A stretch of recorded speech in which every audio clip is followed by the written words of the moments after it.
आप देख रहे हैं खबरों नजर चैनल। खबर यूपी के जिला आजमगढ़ से है और पुलिस के हवाले से है, जहां आजमगढ़ साइबर क्राइम पुलिस ने एक बड़े अंतरराष्ट्रीय साइबर फ्रॉड रैकेट का भंडाफोड़ किया है। गैंग फर्जी पीएम किसान योजना और ई चलान नाम की खतरनाक एपीके फाइलें बनाकर लोगों के मोबाइल हैक करता था और बैंक खातों से पैसे उड़ा लेता था। इस गैंग ने अब तक करीब 110 करोड़ रुपए की ठगी की है। पुलिस ने 15 आरोपियों को लखनऊ से गिरफ्तार किया है।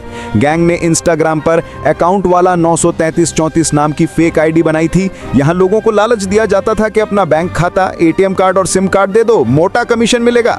जैसे ही कोई व्यक्ति फंसता, उससे खाता विवरण ले लिए जाते और फिर उसे फर्जी पीएम किसान योजना या ई चलान की एपीके भेजी जाती। जैसे ही पीड़ित इसे इंस्टॉल करता, उसका पूरा मोबाइल हैक हो जाता और खातों से पैसे गायब हो जाते। पुलिस जांच में पता चला है कि इनके पास 121 बैंक खातों का डेटा था, जिनमें से 31 खातों पर ठगी की पुष्टि हो चुकी है। देश के अलग अलग राज्यों में इनके खिलाफ 186 से ज्यादा साइबर शिकायतें दर्ज हैं। 30 नवंबर को आजमगढ़ पुलिस ने 2 आरोपियों को गिरफ्तार किया था। उनके निशानदेही और तकनीकी इनपुट पर पता चला कि गैंग का सरगना समद उर्फ इमरान लखनऊ में नया बड़ा फ्रॉड करने की तैयारी कर रहा है। 7 दिसंबर को इंस्पेक्टर देवेंद्र प्रताप सिंह के नेतृत्व में टीम लखनऊ पहुंची। हुसड़िया चौराहे के पास समद और अर्जुन सिंह को पकड़ा गया। इसके बाद जीएमसी होटल और प्रेशियस बीएनबी होटल में छापेमारी की गई, जहां से बाकी 13 आरोपी कमरों में बैठे फ्रॉड कर रहे थे। होटल के बाहर खड़ी i20 और ग्रैंड विटारा कार से 3 और आरोपी पकड़े गए। दोनों गाड़ियां सीज कर दी गई हैं। अभियुक्तों के पास से 23 mobile phone, 15 SIM card, 14 ATM card, दर्जनों फर्जी एपीके फाइलें और फ्रॉड ट्रांजैक्शन का डेटा सहित 2 लग्जरी कारें बरामद की गई हैं। सभी 15 आरोपी अपना जुर्म कबूल चुके हैं। ये लोग दूसरे राज्यों में जाकर मुंह काला करके एटीएम से पैसे निकालते थे ताकि उनकी पहचान न हो सके। तरफ से एक बड़ा खुलासा किया गया है, कई साइबर फ्रॉड के तरीके के लोग गिरफ्तार किए गए हैं। सर, क्या पूरा मामला है ये? इससे पहले एक प्रेस कॉन्फ्रेंस में बताया गया था कि 2 अभियुक्त पकड़े गए थे, जिन्होंने पीएम किसान योजना के नाम पे एपीके फाइल बना करके लिंक भेजा था और एक व्यक्ति का 7,77,000 रुपये उसके खाते से निकाल लिया गया था। वरिष्ठ पुलिस अधीक्षक आजमगढ़ महोदय के आदेशानुसार इसकी आगे विवेचना की गई, तो उसमें एक राष्ट्रीय स्तर का गैंग प्रकाश में आया, जिसने लगभग 110 करोड़ रुपए की फ्रॉड करी है।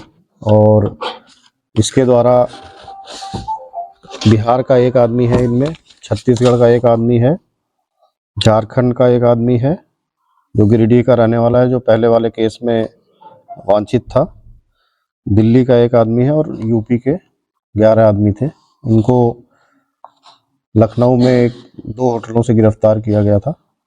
इनके द्वारा 121 बैंक खातों के माध्यम से लगभग 110 करोड़ रुपए का फ्रॉड किया गया।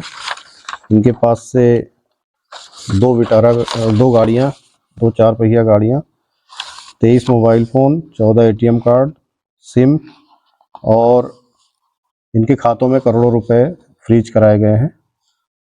ये लोग पूरा एक संगठित गिरोह बनाकर काम करते थे और कुछ व्यक्ति एपीके फाइल बनाते थे। वो ऐसी फाइल होती है जिसमें वायरस होता है, जो फ़ोन में डाउनलोड होने पर फ़ोन का कंट्रोल दूसरे व्यक्ति के हाथ में चला जाता है। तो एपीके फाइल बनाने वाला एक अलग आदमी था, उसको फिर दूसरे आदमी को भेजा जाता था। फिर वो अन्य लोगों को फ़ोन करके उनको भेज करके और उनके लिंक पे क्लिक करा करके फिर उनके साथ फ्रॉड करते थे। इसमें विशेष बात यह है कि कॉरपोरेट अकाउंट का प्रयोग किया गया है, जिसमें भारी मात्रा में धनराशि को ट्रांसफ़र किया जा सकता है। जो करंट अकाउंट होते हैं, कॉरपोरेट अकाउंट जो कंपनियों के नाम से होते हैं, तो 2 व्यक्ति ऐसे पकड़े गए हैं जो कंपनी बनाए थे और उनके द्वारा एक दिन में करोड़ों रुपए जमा कराए जाते थे और अन्य खातों में ट्रांसफ़र करा दिए जाते थे। इसकी विवेचना आगे चल रही है और आशा है कि इसमें 186 शिकायतों में से और शिकायतें निकल के आएंगी और इस गिरोह को गैंगस्टर में भी इसके खिलाफ कार्रवाई की जाएगी। वरिष्ठ पुलिस अधीक्षक महोदय द्वारा इस कार्य की साइबर थाना आजमगढ़ के प्रभारी निरीक्षक और उनकी टीम की प्रशंसा की गई है और पुरस्कृत करने हेतु आदेश किया गया है। सर इस पूरे मामले का ये जो पूरा नेक्सस था वो किस तरीके से होटल्स में रुकते थे, किस तरीके से घटना को अंजाम देते थे, और चूंकि जो साइबर से रिलेटेड थे ये सर, तो कैसे अपने सर्वर को ये मॉनिटर करते थे वहां से? इसमें आपको बताना है कि इसमें पूरा काम बटा हुआ था। एक आदमी फाइल डेवलप करता था, लिंक डेवलप करता था, एपीके फाइल का लिंक डेवलप करता था, फिर उस लिंक को दूसरे आदमी को भेजा जाता था। फिर ये लिंक कई लोगों को मतलब रैंडम नंबर पे भेजा जाता था। उसके बाद खाते जिसमें पैसे ट्रांसफ़र होने हैं, वो खाते लेने के लिए एक टीम अलग थी इनकी, जिसमें 4-5 लोग थे जो देश के भिन्न-भिन्न जगहों से खाते निकलवा के किराए पे ले आते थे। उनका कमीशन अलग होता था। तो खाता लाने वाला, अब जैसे कॉर्पोरेट खाता था तो उनको विशेष तौर पे इसीलिए बुलाया गया था। उन्होंने गोरखपुर में जाके फ्रॉड किया, बनारस में जाके फ्रॉड किया और लखनऊ में अभी कर रहे थे, तो ये पकड़े गए वहाँ से।